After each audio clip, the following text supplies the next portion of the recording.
Hello, everyone, and glad you could join us. I'm your co-host, Rose Schooler, here with my fellow traveler and friend, Dana Boss. This podcast, Lead Up, focuses on the intersection of leadership and management with real life.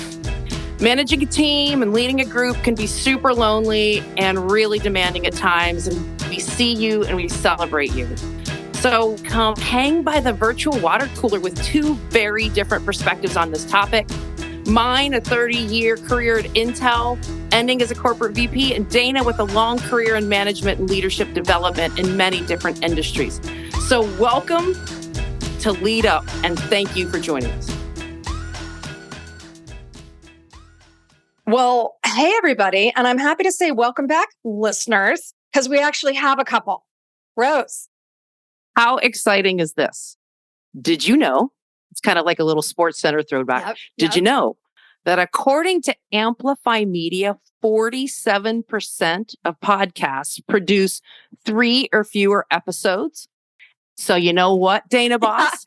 This past week, Lead Up just released our 3rd episode. So that's a really big milestone because we're already 53%. We're in the top 53% already of podcasts. And this is the 4th. So we're probably in like the top 70% now. Right? That's exactly right. We got to go get that stat. And we surpassed 100 subscribers, which is super exciting. So we really want to thank everybody and we appreciate you joining us for a very exciting episode, which we named Mr. Musk Goes to Twitter. Also known as Mr. Toad's Wild Ride. Yeah. Let's set some context to this episode. I think that's really important. Yes. So if you go back in early March, there was a Twitter employee and his name was Haraldur Thorleifsson. Yes. And I apologize if I butchered that name. Right. But let's just call him and all of his friends. And on Twitter, they call him Hallie. Yes. And Hallie was a senior director of product design at Twitter. And he tweeted to Elon Musk asking if he was still an employee with the company after losing access on his work computer. Right. And allow me to read it. And he is now tweeting directly Elon Musk. Dear at Elon Musk, 9 days ago, the access to my work computer was cut along with about 200 other Twitter employees. However, your head of HR is not able to confirm if I am an employee or not. You've not answered my emails. Maybe if enough people retweet, you'll answer me here. Question. Yeah. Super and that was fascinating. March 6th. That was super fascinating because good times. This wasn't, and you know, we're using him as the proxy of the many employees that were impacted by a decision that Elon made, and we'll hit that in a minute. But this was a guy that was crowned Iceland's Person of the Year in 2022.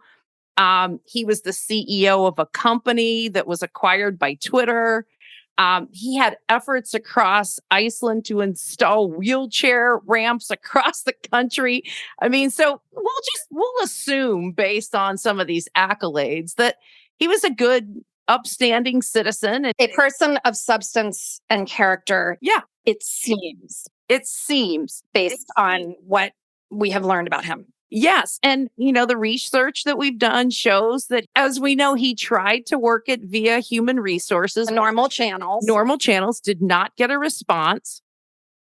And it leads to this super lengthy exchange between Hallie and Elon publicly on Twitter. And then, you know, Elon questioned the work that the gentleman had been doing and what his contributions were. And then he clapped back at a response with an Office Space meme, and it went back and forth. And then after Elon took some effort to actually research the gentleman, understand the work he was doing, he had to issue an apology. So why do we bring up this situation? We bring up this situation to talk about leadership and management in a really difficult time of what a lot of people are facing now, which is corporate layoffs. So we thought we'd unpack this concept of how do you make these difficult decisions and what do leaders and managers do during that process. Yeah, layoffs is the specific situation here that's setting up this conversation. But if you sign up to be a manager or leader, there's going to be some big moments that will test you. And essentially, you're going to have to decide what you stand for, consciously or unconsciously, just the way you respond, the way you act. You're deciding what you stand for. It doesn't just have to be layoffs. I remember once, this was so fascinating. I had the good fortune to see the CEO of 3M, which is based in Germany, of Post-it note fame and 10 million other things that we all use every day, talking, just like reflecting on his leadership journey. First of all, comes across so grounded, humble, even though he's running this behemoth of a company. And he said this very thing. Anyone, if they're going to be in this type of role for the long haul, manager and leader, you're going to have moments where you have to decide what you stand for. And he brought up being posted to Russia right after the Iron Curtain was falling and the Russian communist economy was opening up. And he said that he was there to run their Russia division and that there was a lot of corruption, a lot of not ethical things. And he just said it was very clear I could just easily start doing business that way and nobody was going to question me. And I really, at a young age, was forced to decide, what do I stand for?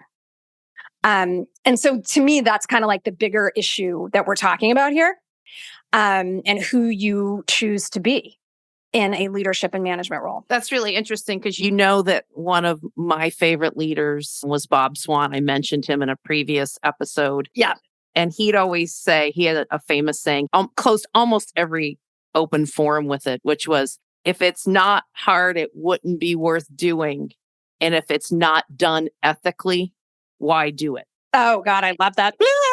Right. So he always had that strong ethical expectation in the company. And you're right, it starts the tone of how you handle difficult situations. And I'll share another story, a personal story, and again, of someone that I highly regard. And I had mentioned him before, Doug Davis. He used to write in my reviews all the time, "You're always on stage." Oh, yeah. And I'm like, what does that even mean? Right. At the time, in my very immature lens, I thought he was referencing what I wore to work, how I walk down and really what he was talking about was people in these difficult moments are watching everything about you. So when you're delivering the message, are you doing it confidently? When it's a difficult message, are you showing empathy?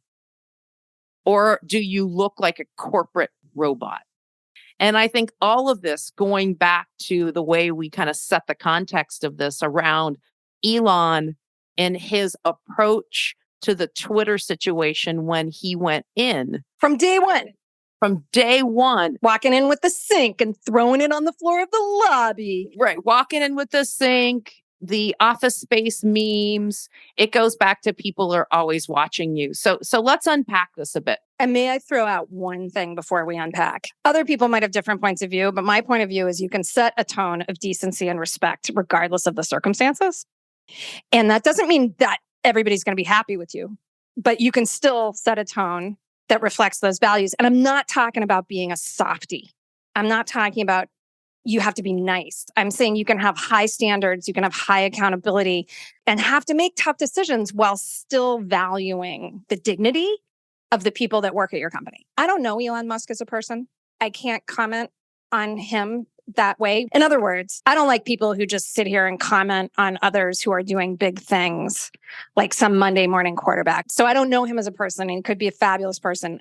What we do know, though, are some of these very public things that happened at Twitter, which in my opinion did not demonstrate respect for the workforce. So I just wanted to throw that out there. Yeah, and let's peel the onion a bit. You've heard me use this lens before of head, heart, and hands. So let's start with the head portion of this conversation. You have a man who, for his own motivations, comes in and spends tens of billions of dollars on the acquisition of Twitter. 46 bill. Yeah, a lot. So with that, he comes in and he sees you do diligence in those type of activities, but when you finally get in the door, it's when the books are really opened up. Yeah, that's a great way to say it. Right? You get to do the diligence, but you don't get the real feel until you get inside the company. So he walks in and he sees that they're losing over $4 million a day, which is not sustainable. And as the intellectual that we know him to be, that you can't lose $4 million a day and maintain a successful business.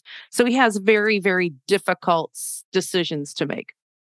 And the email that he sent out to his employees was pretty public. Severances were offered. So all of that, I think, when you look at his position as the leader of that company, the intellectual decisions were the ones that had to be made for the future of all the employees. And I think many forget the fact that as the CEO, you have to make sure for the good of the employees that are going to remain that the company is a viable company. So you have to make those difficult decisions on the reduction in force. And that's what he did. Okay. So now let's get to your point, Dana. Right. From the heart perspective. Yeah. And again, that respect perspective, everyone can read his email. I'm not going to read it here, but it's about 4 sentences. And it's we're going to be this kind of company going forward. These types of skills are going to have the most sway. And I think he led off with, if you're staying, you've got to get hardcore. And then we're going to be a different kind of company. I think it's the software skills have the most sway. And so if you're up for it, click yes. If you want to leave, click no. And thanks for your service. Okay. So can we unpack that a little bit? I'm paraphrasing. Yeah. And so let's walk through that. Here's where I think management and leadership really come into play. What would you do in this situation? As a manager, I would want to know if that person worked for me, what the details were so I could answer a question that they may have. Because I'm imagining if this email pops in my inbox, I may have a question or two. Yeah, Maybe. Like what's included in the package. What happens to my health care? Yeah, there's a big one. What happens to my health care? So from a management perspective, the action requires some planning and preparation, meaning you have to know what the package is. You have to communicate it to the managers and prepare them for the ability to answer the individual's questions. And HR. And so we don't know. We certainly haven't heard that any of that preparation went on, but we don't know. We don't. Maybe there was something. What there wasn't in that email was, if you have any questions, feel free to reach out to whoever. There was no opportunity put forth to empathize and be like, I understand you might have a few questions. Yes. And interestingly, Rose, Disney has just announced major layoffs, and their email to employees is also easily found. And it is a bit longer, and it does give employees, first of all, share some empathy. Like, we realize this is going to be a tough time for you and for the company. We understand you might have questions. Your managers and HR are prepared to respond, prepared to talk to you. Yeah, the framework again. The decision had to be made. They were losing $4 million a day. Mm-hmm. Heart, did it show any empathy for employees? In the Twitter case, in Elon's case, no. In the Disney case, yes. Mm-hmm. Hands, was the execution planned, prepared, and were the managers enabled to help their employees? In the Disney case, based on the email, it appears so. Mm-hmm. In the Twitter case, it's not evident. We'll leave it at that. Well, and we know for a fact that this employee, Hallie, on Twitter, lost his access, and HR could not respond. Like, HR could not confirm for over 9 days whether or not that guy had a job. And by the way, getting to our sort of management thing and leadership, we're talking about both here. Leadership is saying tough decisions have to be made. We're going to make them. We're going to do it in a way that shows respect and empathy. Then it takes some really tight management to actually deliver on that promise. As Rose, you just said, to have your managers and HR prepped and ready to go to handle the questions and the emotions that are going to come their way. Can I add one thing on the leadership side? Yes. Personally, and I know this seems to be more prevalent. I will just let the record state I don't like it. I don't like job loss notification by email. Whether it's done face to face, I've heard different conversations along those lines lately because of the virtual nature of some of our workforce. You can't do it face to face, but I think it's deserving of a conversation. That is probably one of the biggest impacts you're ever going to have on an individual's life at the time. And it's deserving of a conversation. So as a leader, I'm not a fan of email first, conversation second. Mm-hmm. And then the other thing that I think from a leadership perspective is that you need to give your employees that remain a future that they're excited about, or the ones that have to click yes or no.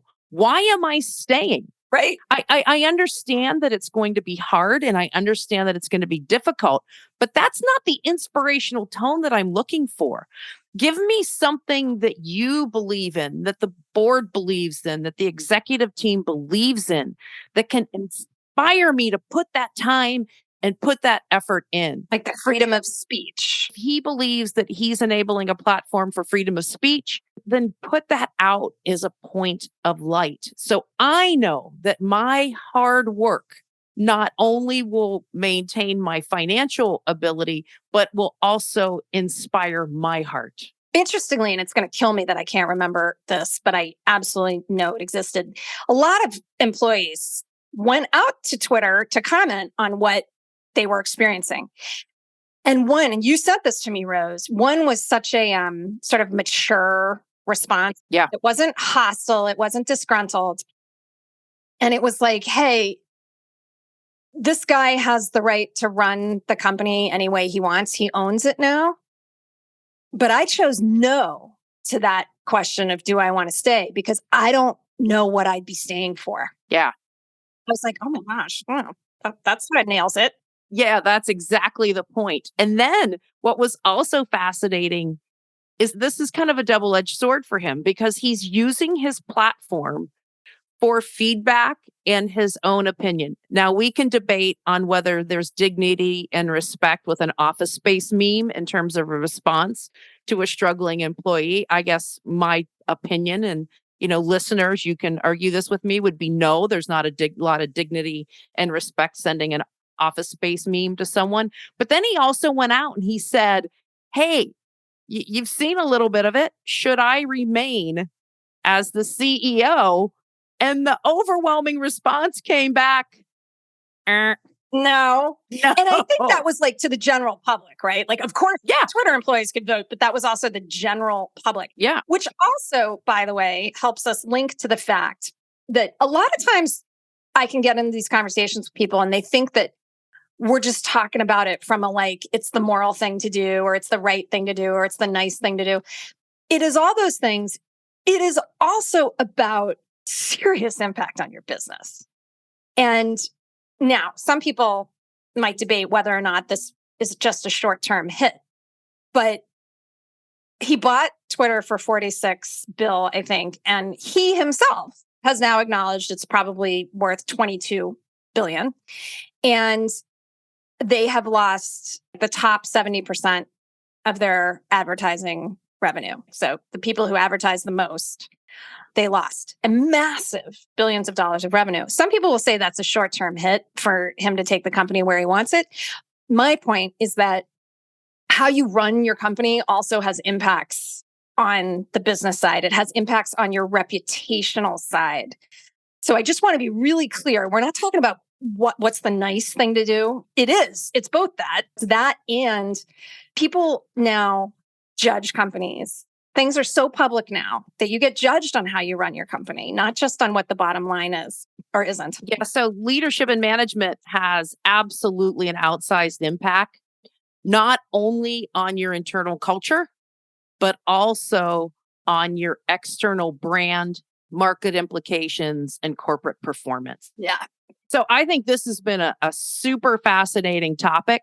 We're going to drop a question that you can answer, and it's going to go something along the lines of, you've seen the Disney approach to the layoffs. You've seen the Twitter approach to the layoffs. What company would you want to work for? Where would you want to put your next couple years of blood, sweat, and tears into the success of a company? Yeah.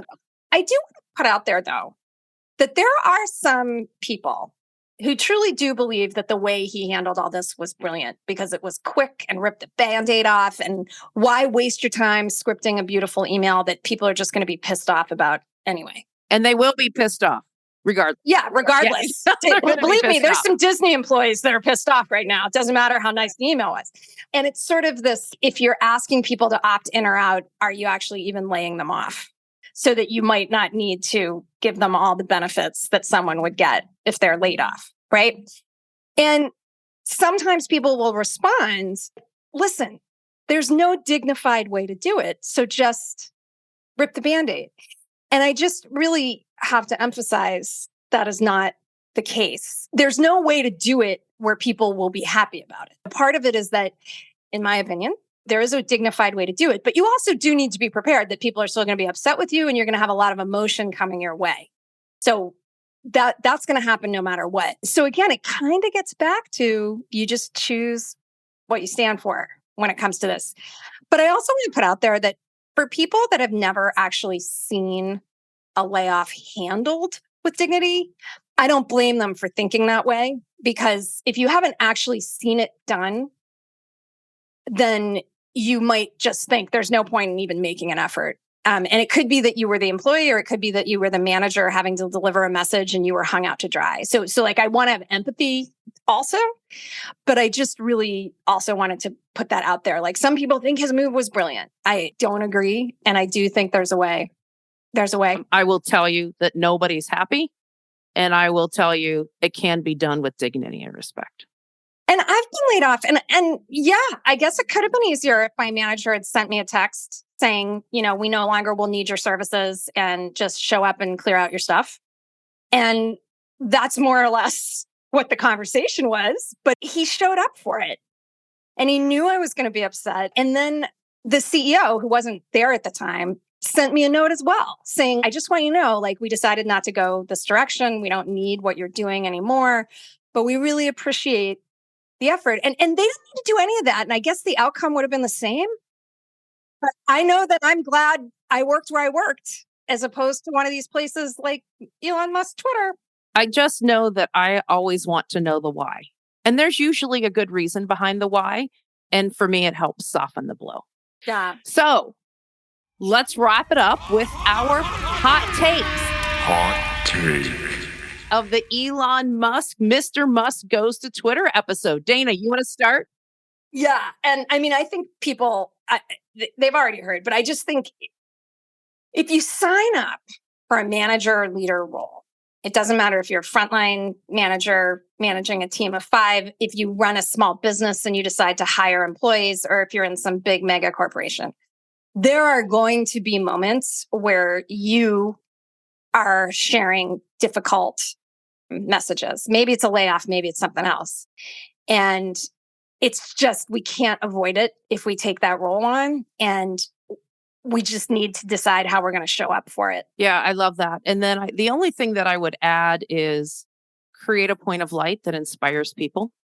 Plan the executions so you can answer the questions. That's the hands. And that's the head, because with the difficult decision. And then show people dignity and respect. All right. So, that's our hot take. Let us know what you think. Yeah. Again, your question, which company would you want to work for? Yes. The one that treated you with dignity and respect and gave you the tough message, or the one that gave you a tough message and sent it to you in an email? You let us know in the Q&A. All right, that's it. Thank you for spending some of your precious time with us today. Odds are you don't have a lot of it, and we appreciate you listening in. And we'd love to hear from you. What are your questions or thoughts on the topic of management and leadership in real life? Send us an email. We will discuss your question or thought if you send it, and you can find our email on our podcast landing page. So until next time, cheers to all of you out there doing your best to deliver for your teams, your organizations, and yourselves.